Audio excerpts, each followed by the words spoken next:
Tagal ni Aaron ah. Ganina pa ako dito. Ayun, palabas na daw siya.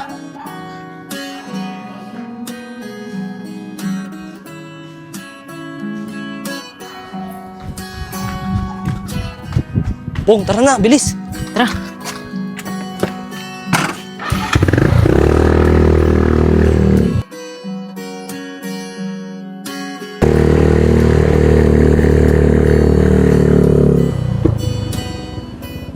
Ron, wala naman daan dito eh. Di Pong, doon tayo sa kabila, diretso mo lang. Tara.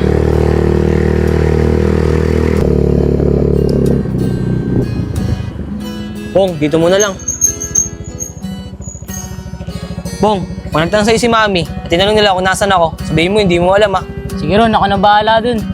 Sige Pong, salamat ah. O paano, dito na ako. Sige Ron, dito na rin ako. Sige, ingat ka dyan ah. Iya, tumakas ako sa bahay. O Aaron, bakit ka naman tumakas sa inyo? Iya, nilaman kasi ni Mami. Nakikipagkita ako sa babae at doon ako natutulog.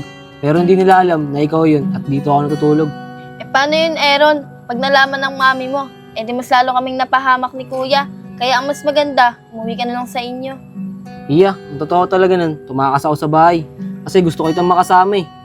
Oo nga Aaron, gusto mo nga akong makasama. Pero pag nalaman naman yun ng mami mo, kami naman yung mapapahamak ni kuya dahil sa ginagawa mo. Iya, kung sakaling malaman to ni Mami, ipaglalaban kita. Wala naman silang magagawa eh, kasi masaya ako sa'yo. Aaron, sana hindi kami mapahamak ni kuya sa ginagawa mo. Kasi ganito na nga yung sitwasyon namin eh. Tapos mapapahamak pa kami ng dahil lang doon. Oo, Iya, pinapangako ko yan. Hindi kayo papahamak ng kuya mo. Tsaka wala naman silang magagawa eh, kasi gusto kita at mahal kita. Ano Aaron, sa ganito lang kami nailigo ni Iya. Nagdadala lang kami ng sabon. Sanay ka ba sa ganito maligo? Oo naman kuya, kesa naman sa walang ligo. Sa bagay, tama ka nga. Mas mahirap walang ligo.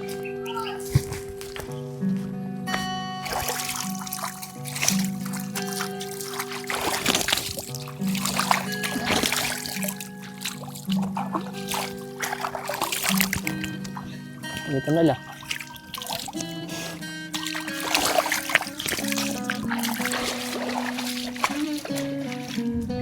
Iya, mauna ka na magbihis. Doon ko, para tago. Sige kuya.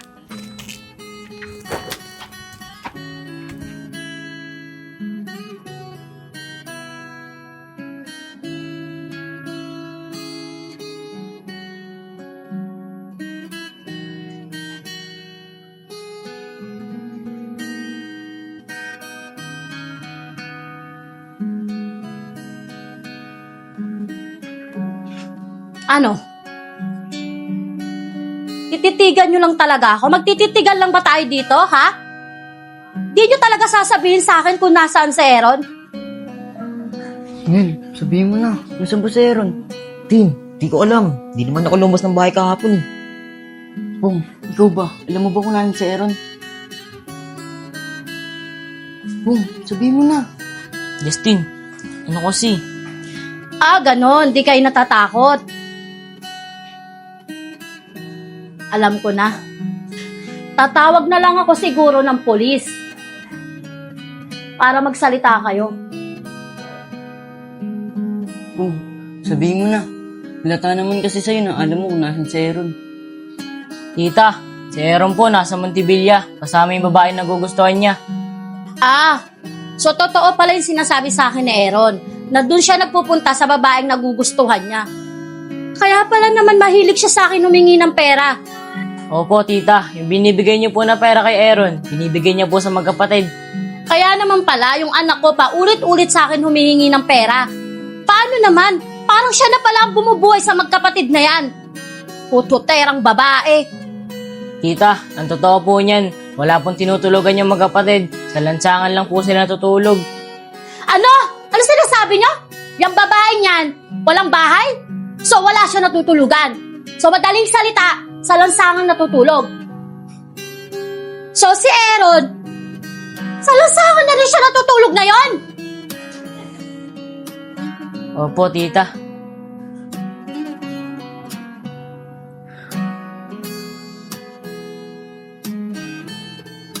Pau-pau! Pau-pau!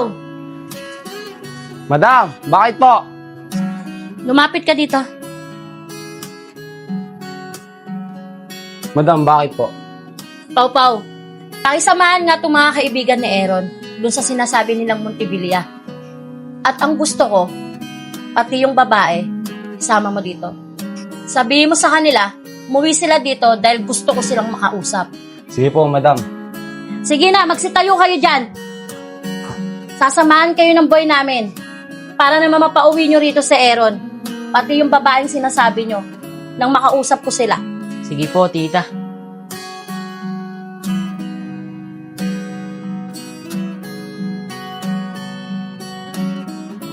Ano kuya, mangalakal na tayo.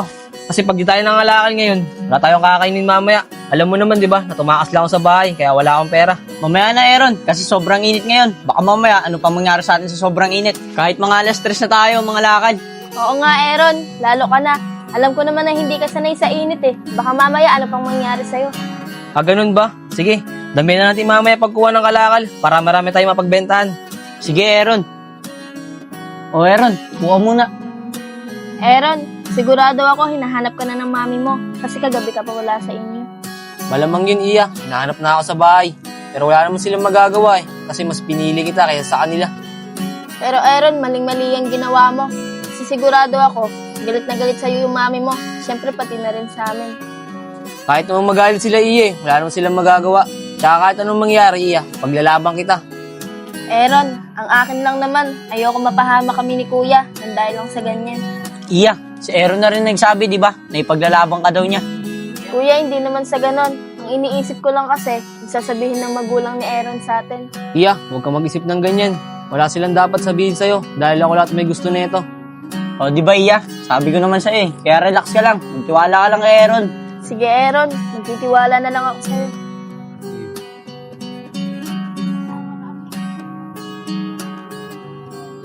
Ano? Malayo pa ba yung tinutuluyan ni Aaron? Malapit na, kuya. Doon lang yun, sa tambakan ng basura. Talagang pinili pa talaga ni Aaron tumira sa lansangan kaysa sa kanila. Matanong ko kayo, maganda ba yung babae? Oo, maganda yun. Kaya nga nagustuhan ni Aaron eh. Ah, ganun ba? Tara, puntahan natin. Tara.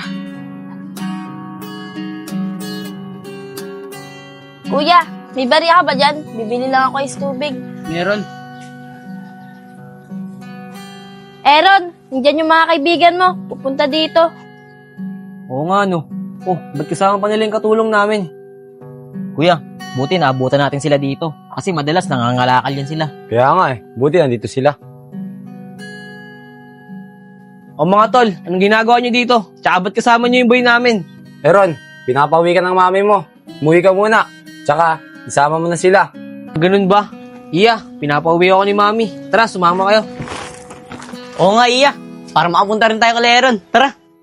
Aaron, ayokong sumama. Tsaka tignan mo yung damit ko. Nakakahiya. Tsaka baka kung ano lang sabihin sa amin ng mami mo. Ate, huwag kang mag-alala. Mami ni Aaron, ang nagpapapunta sa inyo. Ano ba, Pao? Totoo ba yan? Mga tol, totoo ba yung sinasabi ni Pau Pau? Na pinapauwi ako ni mami, nakasama sila. O Aaron, totoo yung sinasabi ni Kuya na pinapauwi kayo ni Tita. Kasama sila. Ah, ganun ba? Tara, Iya, para makapunta rin kayo sa bahay. Oo nga, Iya. Para makapunta tayo kay Aaron. Baka maraming pagkain dun. Sige Aaron, sasama ako. Para kahit ganito yung sitwasyon namin, marunong kami rumispeto at humarap sa tao. O sige, o paano, tara na. Makapunta rin kay Aaron.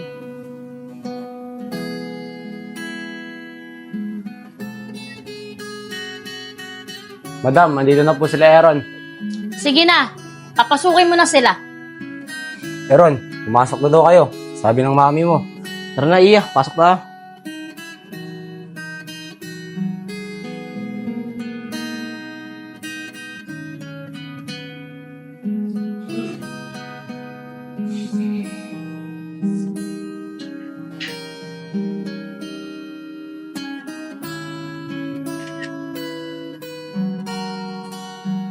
O ikaw?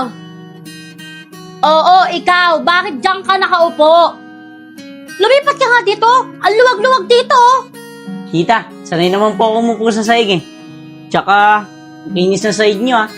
Aba, bastos ka din ano? Pag sinabi kong umupo ka doon. Mami, huwag naman po kayong ganyan kay Kuya Badong. Huwag kang mangialam dito, Aaron! Sungit pala ng mami ni Aaron. Aaron, anak, yan pa yung sinasabi mong nagugustuhan mong babae. Pipili ka na nga lang ng babae na magugustuhan mo. Hindi na nga maganda, mukha pang mabaho. Anong kinabukasan na magkakaroon ka kapag iyan ang ginusto mong babae? Mami, huwag naman po kayong ganyan kay Iya. Mabait po si Iya. Babae? Bakit? Mabubuhay ka ba? Na mabait na sinasabi mong yan, wag mo akong tawanan, ha? Hindi ako nakikipagtawanan sa'yo, Aaron. Ang gusto ko kung pipili ka ng babae, yung maganda, may pinag-aralan, at higit sa lahat, hindi masangsang ang amoy. Mami, alam mo ba, malaki ang utang na loob ko kay Iya dahil siya niligtas sa buhay ko. Oh, ganun man pala, Aaron eh. Niligtas ka niya. So, yung buhay mo, dahil sa kanya, naligtas. O ikaw, babae, magkano ba ang gusto mo? Babayaran kita! Layuan mo lang yung anak ko. Tita, di naman po ako nanghihingi ng kapalit sa pagligtas ng buhay ni Aaron. Kaya naman po namin mga lakal ni Kuya para may pangkain po kami araw-araw. Wag mo ko matawag-tawag na tita, ha? Hindi nga kita kilala eh. Bakit ka ano-ano ba kita? Ang tinatanong ko sa'yo, magkano ang kailangan mo para layuan mo yung anak ko? Mahusay ka din, Talagang pumatol ka kay Aaron, para makahuthut ka? Ha? Tita, hindi po ako ganun. Kahit piso po wala po akong hiningi kay Aaron. Siya po mismo yung nagbibigay sa amin. Talagang magaling kang babae ka, ha? May paiyak-iyak ka pa? Sa tingin mo, matadaan mo ko sa pag-iyak mo? Ha? Huwag mo ko iyakan! Hindi ako maawa sa'yo, kahit lumuha ka ng dugo, hindi kita magugustuhan. Sa bagay, ganyan nga yung mga babaeng nakatira sa lansangan.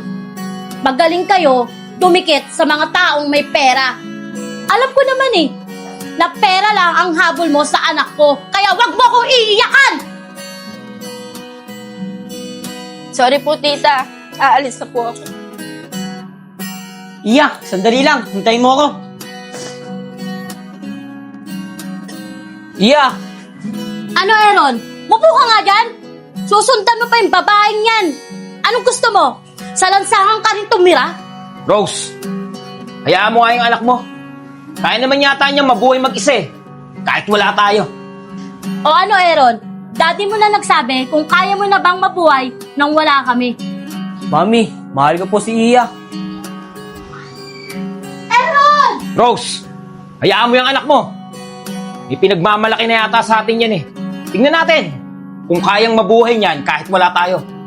Hindi mo ba alam, Ralph, na nangangalakal lang yung babaeng yun at kapatid niya? Kaya sigurado ako na ganun din ang magiging buhay ni Aaron.